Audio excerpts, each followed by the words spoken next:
I'm Lawrence Hill, and I co-started the group with James, and I play djembe and I teach the class as well. I went to Ghana about 2 years ago, and I went there to learn African drumming, and I found a teacher, and I was there for 3 months, learning all these rhythms for various types of drums. And when I came back, me and James both had the idea that we'd set something up. And so what was it that actually kind of made you decide to start the class? What was the inspiration? Well, it was mainly because I'd learned quite so much, when I was in Ghana. I just wanted to share it with other people, and there didn't seem to be anything else like this, no African drumming groups in the whole of South East London, as far as I can tell. We both teach djembe at schools as well, so it's nice to try and take it to a more advanced level of learning. With adults, they learn differently, and they pick certain things up quicker, and certain other things a bit slower. But it's definitely feels more creative, and you can really push people to get quite a high standard.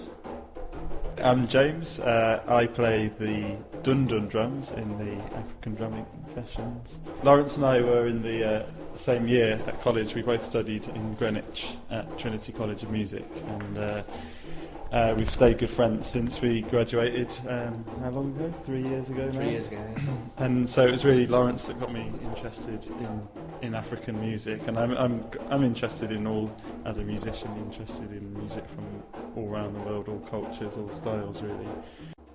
I went to Blackheath Market on a Sunday morning, and James and Lawrence were there demonstrating the drums, and they handed out their flyers, and was at a time where I was looking for a drumming course or a class, and that's how it came about. So I've been there from the beginning. It's enjoyable, it's fun, and we're making progress and we're learning new things, and it's a group that's not competitive. You don't have to pass anything in the end, and everyone can progress at their level. So it's a mixed group for beginners, people who've never played a musical instrument before, like me, people who've played a lot of musical instruments. So it's an open group, and everyone is very integrated and feels very welcome. I had never played before, but I'd seen people playing and sort of wanted to get involved. Yeah, it's just really good vibe, so much fun here, really friendly, and they do it at a good level, so sort of anyone can get involved. What they do normally is they keep increasing the level, and suddenly they go back and go down, and you can review, catch up, whatever. People who come to our classes tend to, stick around. We've got a hardcore group of regulars, and lots of people who've, been to one or two. Maybe they've been for a little while, but people are quite busy, and it's kind of an area of London where there's not much community things going around, especially in Blackheath. There are some things, but people aren't maybe used to going out, and they don't expect it to be there, So that's something that we want to do more of, is to try and promote our group and get a lot more people interested. And I'm sure there's people out there who would love to learn African drumming and that kind of thing. And so what is it, do you think, that those that do come kind of get out of it? Why do you think they keep coming back? Well, a lot of them, I think, seem to have already had a sort of interest in some sort of drumming. We do have one or two people who play other musical instruments, but equally we have some people who've never touched an instrument in their life, and they're maybe 40 years old, or they've got family, and they just decide they want to learn a new skill. And I think the appeal of African drumming is quite exotic, and it's something very different, but it's also something we can all share together, because it doesn't take as much musical technique maybe as some other instruments. It's more direct contact with the drum, and it's fairly quick to pick up, and the rhythms that we learn, I'm sure they're just really enjoyable to play when it all sounds good, when everyone's playing maybe 3 or 4 different rhythms together and it all fits together. I think people really enjoy that kind of feeling. you can take the drum home for 1 week, so you can practice if your neighbors agree. I have a drum at home. I've actually bought a drum. That's one option we had. And it's standing there, and once in a while I try to practice, but I do about half an hour a week, no more than that. Normally what I try is I check below the door. If there is no light in my neighbor's apartment, then I play. And of course I don't play at night or early in the morning. The djembe drum that most of the class play on is a hand drum. You use your hands, you don't need anything else.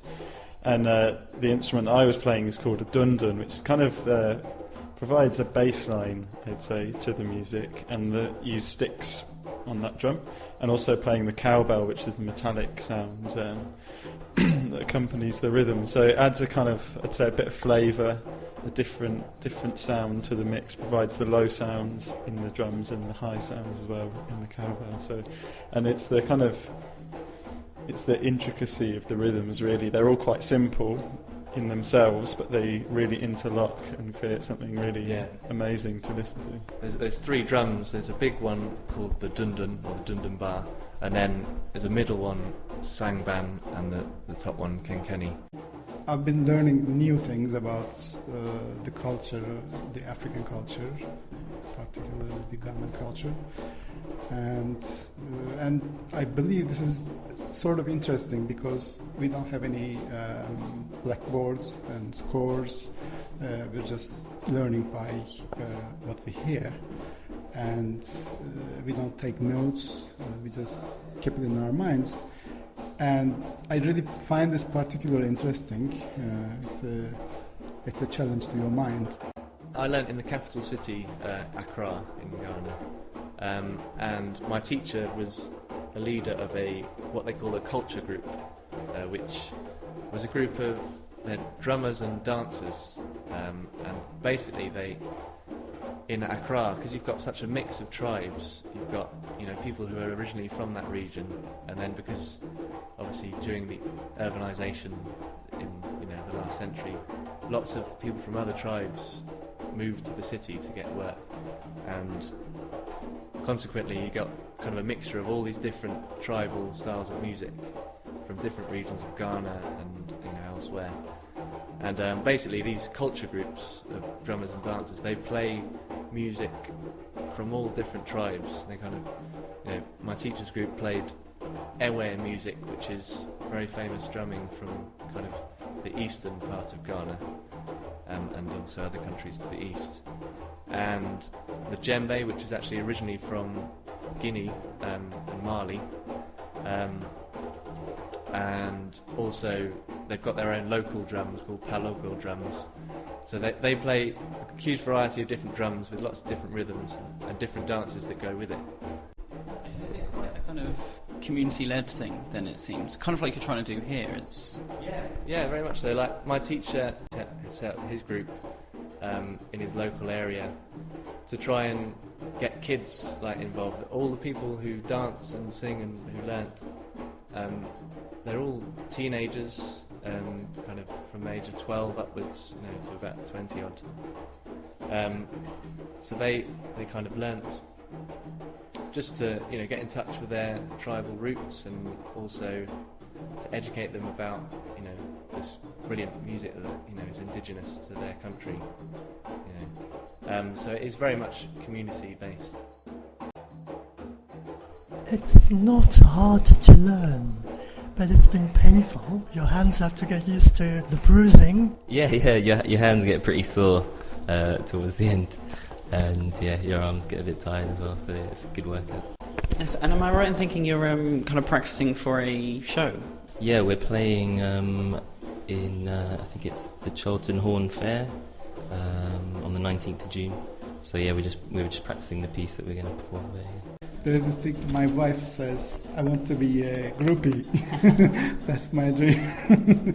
So yeah, she wants to see me on stage.